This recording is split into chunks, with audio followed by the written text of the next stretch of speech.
дар ҷангалзори тугаи шаҳри Кони Бодом акнун аз ҳисоби шиноидани ниҳолҳо 9000 бех дарахтон зиёд гардид. Дар аксия беш аз 70 нафар фаъолон, аз ҷумла аҳолии маҳаллӣ, ҷамъияти шикорчиён ва моҳигирони вилояти Суғд, донишҷӯёни донишкадаи кӯҳии металлургии Тоҷикистон, донишгоҳи давлатии Хуҷанд ба номи академик Бобоҷон Ғафуров ширкат варзиданд. Ҷангалҳои Тугай барои нигоҳ доштани шароити экологӣ нақши муҳим мевазад ва ҳамчунин макони зисти намудҳои гуногуни ҳайвонот мебошад. мутаассифона аз сабаби таъсири манфӣ расонидан аз ҷониби инсон, аз ҷумла буридани дарахтон ва ба вуҷуд омадани сӯхторҳо, дарахтон аз ҳад зиёд дар ин ҷангал хароб гаштаанд.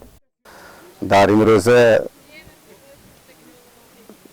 кори ҷамъиятӣ аз тарафи ташкилоти ҷамъияти ҷавонон оиди ҳифзи муҳити атроф 5000 дона ниҳоли хуч, 1000 дона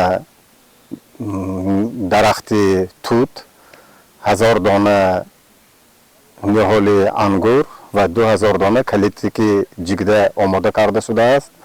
ҳоло дар шикоргоҳ бо ёрии ҳамирӯза иштирокчиён ҳамаи ин дарахту ниҳолҳо шинонда мешавад.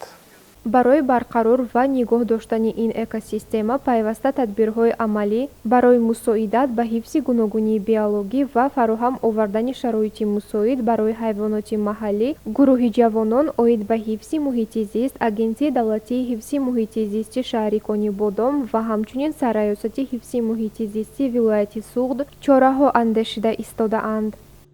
ёдовар менамоем, ки нави ниҳолҳо аз ҷумла 5000 дона ниҳоли хуч, 1000 дона дарахти тут, 1000 дона ниҳоли ангур ва 2000 дона калитаки ҷигда омода карда бо ёрии иштирокчиёни фаъол шинонида шуд. чорабинии мазкури ниҳолшинонӣ дар ҷангалҳои тугаи шаҳри Кони Бодом дар ҳамкорӣ бо дастгирии молиявии Фонди ҳамкорӣ оид ба ҳифзи экосистемаҳои муҳим баргузор гардид.